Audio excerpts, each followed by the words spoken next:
Non, mais en vrai, vous trouvez pas que tout le monde se déteste un peu en vrai, là? C'est triste, hein. On parle d'amour un peu. C'est bienvenu, on parle de quelque chose qui rassemble. Ça fait du bien de parler d'amour, je te jure. Tu sais, moi, j'arrive à un âge où je crois comprendre l'amour. Et plus je crois comprendre l'amour, plus je me rends compte que je comprends rien du tout en amour. Déjà, il y a un truc technique, ça a l'air bidon, hein. Mais tout le monde n'a pas besoin d'être aimé de la même façon. C'est ouf, hein. Non, mais ça a l'air simple comme ça, mais c'est trop technique. Par exemple, tu peux pas aimer ta meuf comme t'as aimé ton ex ou ta sœur. Non, c'est borderline l'exemple, mais moi je parle d'amour avec un grand A en fait. Si vous êtes étriqué, c'est votre problème. Regarde, je te donne un exemple. Moi, je viens d'une famille nombreuse et j'ai une petite sœur. Il y a quelques années, son premier jour au lycée, premier jour de cours, elle se fait harceler. Il y a un mec qui l'insulte de tous les noms pendant 1 heure. Elle en peut plus, elle quitte la classe en pleurant et tout, tu vois. Elle quitte la classe en pleurant, la prof elle fait rien, elle la laisse partir en pleurant, elle continue son cours. Sauf que ma petite sœur, elle a 3 grands frères. Et on l'a su. Et ça fait plaisir d'être arabe, je te jure. Et je vais m'expliquer pourquoi. Enfin, j'aurais pu ne pas m'expliquer, hein.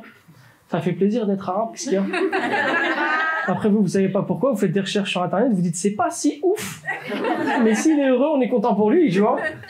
Non, mais je t'explique, nous, ce qu'on a décidé de faire avec mes frères, c'est qu'on est rentré dans son cours le lundi. On est rentré en plein cours. On est rentré, on s'est assis autour du mec. Et il y a un truc aussi, il y a un détail assez important. Est-ce que dans votre famille, il y en a un, il est teubé? Mais tu sais, tu dis, mais t'as adopté, toi, c'est pas possible, toi.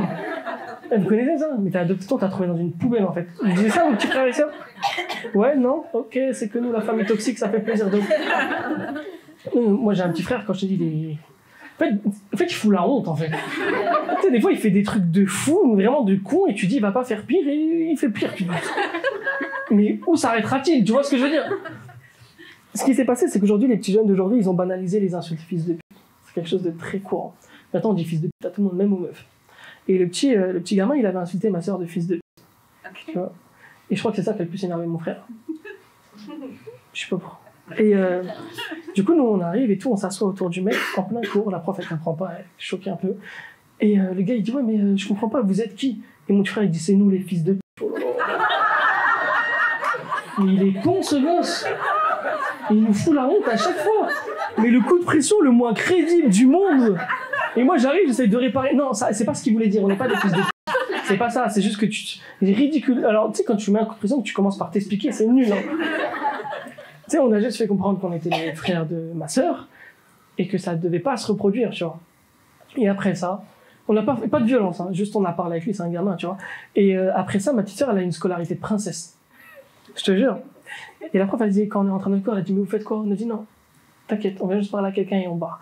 C'est pour ça que je dis, c'est bien d'être arabe, parce que des fois, nous, on connaît pas loi, règlement et tout. Il y a des papiers à l'entrée des bâtiments. Pour nous, c'est des décos, je te dis la vérité. Du coup, on est rentré. Et ça, c'est bête à dire, hein, mais on l'a fait par amour pour ma petite sœur. Ça se voit pas comme ça avec du recul, mais c'est que de l'amour, en vrai. Et c'est facile comme preuve d'amour. Tu prends ta voiture, tes frères, tu vas dans une classe, tu t'assois, tu repars. C'est simple. Il y a des amours qui sont beaucoup plus compliqués. J'ai une autre petite sœur, elle a besoin qu'on l'écoute.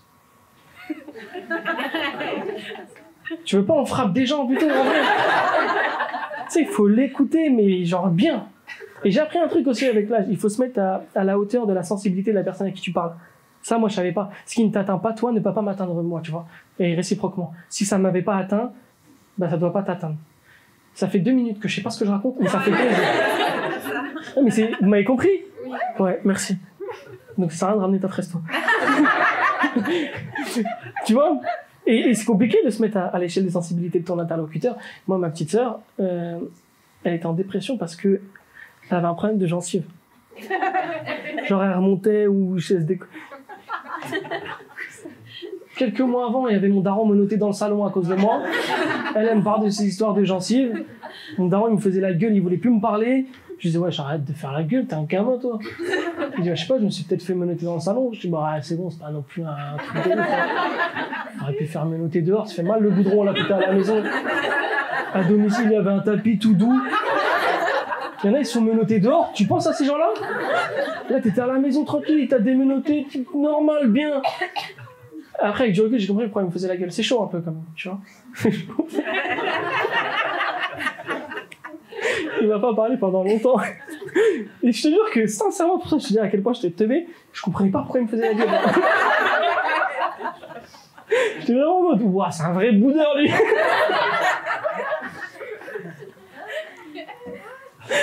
Ouh. Je sais pas comment vous faites pour pas être mort de rire, je vous dis la vérité. J'aimerais bien me faire des blagues et courir là pour les avoir. J'aimerais trop être à votre place, je te jure. En fait, c'est plus drôle pour moi parce que je connais mon père. Vous le connaissez pas. Donc c'est encore plus drôle. Comme la blague où je dis, viens en boîte avec moi. C'est hilarant, en vrai. Vous connaissez pas mon père, donc vous savez pas à quel point c'est drôle. Mon père, c'est le mec le plus sage du monde. Il n'a jamais eu de problème, tout le monde l'aime, trop carré. Il baisse la tête, il s'attend, bonjour, tac, tout le monde l'aime. Ma mère, les gens, ils la détestent, mais moi, je l'aime. Ah ouais, non, en fait, il faut que je vous présente mon daron, tout ça. On va faire un groupe WhatsApp.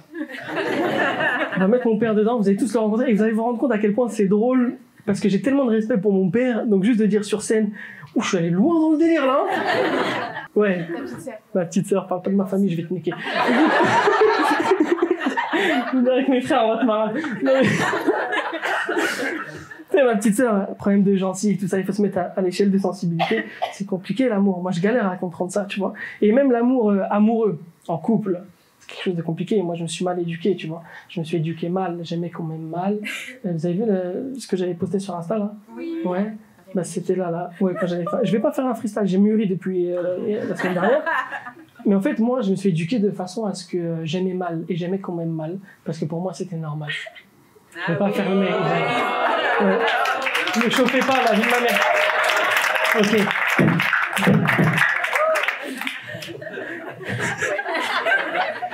En vrai, vous n'avez pas idée à quel point je me chauffe vite, moi. Mais genre, vraiment. Non, mais je te jure, c'était normal pour moi d'aimer de cette façon-là. Tu vois, j'étais le genre de mec, je bloquais. Vous avez eu ça, relation toxique. Genre, je m'embrouille avec ma meuf, ça va pas, je te bloque. Et en plus, aujourd'hui, c'est compliqué parce qu'il y a tellement de plateformes sur lesquelles elle peut te parler.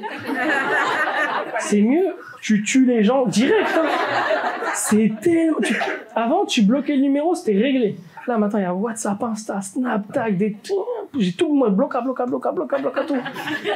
Elle a trouvé une brèche, elle m'a envoyé un mail. Je dis, ok, je te débloque, tu mérites. Parce que le mail, c'est hyper technique. Tu sais, j'étais comme ça, moindre embrouille, je te bloquais. Alors que des fois, on était dans la même pièce. Je te jure. Parfois, on était au resto, on mangeait, je la bloquais.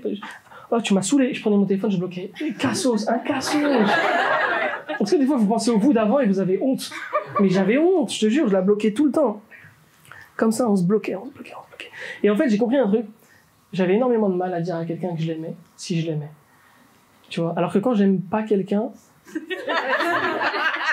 Non, en vrai, c'est pas vrai. Quand t'aimes pas quelqu'un, tu lui dis pas. Si t'aimes pas quelqu'un, tu lui calcules pas, t'es indifférent. Quand tu dis je t'aime pas à quelqu'un, ça veut dire je t'aime, mais vas-y que tu saoules. Parce que quand t'aimes pas quelqu'un, tu lui dis pas, tu vois. Et moi, j'étais le genre de mec, je disais à ma meuf, je t'aime pas, pour pas qu'elle s'emballe. Alors que j'étais amoureux de ouf, et plus je l'aimais, plus je dis, mais arrête de croire que je t'aime.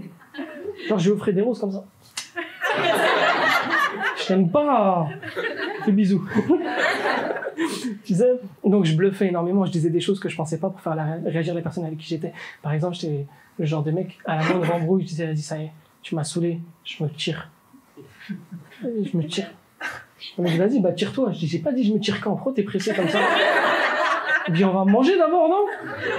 Tu sais, très toxique, que du bluff. Je bluffais sur tout ce que je pensais, sur tout ce que je disais. C'était ma manière à moi de montrer que j'étais là et de faire réagir la personne avec qui j'étais. Et un jour, tu rencontres quelqu'un qui bluffe pas. Quelqu'un qui est sain d'esprit et qui s'est pas éduqué comme toi.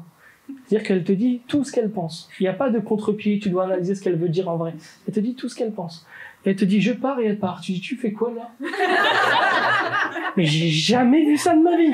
Il y a un script normalement, on se bloque, on se débloque, on attend au moins 3 semaines, après on se bat. J'avais jamais vu ça de ma vie. Et toi t'essayes de la retenir.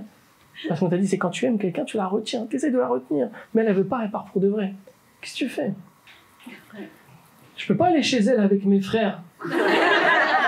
C'est nous les fils de p***, on vient récupérer quelqu'un. Tu peux pas, ce qui était une preuve d'amour pour ma soeur, là ça l'est pas, tu vois. C'est en ça que tu peux pas aimer les gens de la même façon.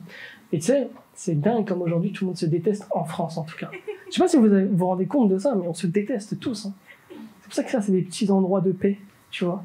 Des petits havres de paix où on se retrouve et on rigole ensemble et que vous donnez de l'oseille et que tout le monde est content. Ça, je te jure. Tu vois, moi je fais un métier où j'ai la chance de pouvoir voyager. Et tu vas pas bien loin, mais il y a d'autres pays, les gens s'aiment. C'est bizarre. C'est comme si, tu vois, toi, t'as jamais été tactile de ta vie et tu vois des gens, ils se touchent, tu fais ah. Je suis parti jouer au Luxembourg, tu vas pas bien loin.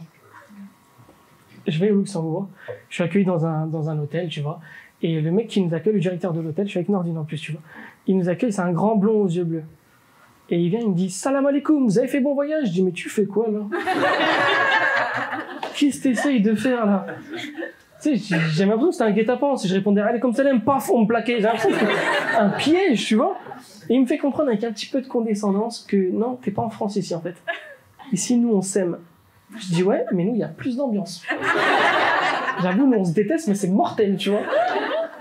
Et je te jure, c'est dingue, il y a des gens qui s'aiment vraiment sans se connaître. Donc parfois, on a du mal à aimer juste les gens qu'on connaît déjà, tu vois. C'est dur. Regarde, par exemple, tu vas pas bien loin, mais là, avec tout ce qui se passe aujourd'hui, tu vois. Je voulais pas en parler, mais l'abaya, c'est un délire. Je sais pas si vous réalisez à quel point c'est drôle. Qui ne voit pas ce que c'est que l'abaya? Tout le monde voit ce que c'est? Personne ne voit ce que c'est l'abaya, pourquoi vous mentez? Vous voyez pas, ils recalent tout et n'importe quoi à l'entrée des lycées, ils sont débordés. Personne ne sait c'est quoi l'abaya. Moi, je parle jamais de trucs qui s'approchent de près ou de loin à la politique, mais ça m'a vraiment fait rire. Parce que premier jour, il y a une meuf, elle s'est fait recaler parce qu'elle portait un kimono. Et vous vous rendez compte à quel point c'est drôle?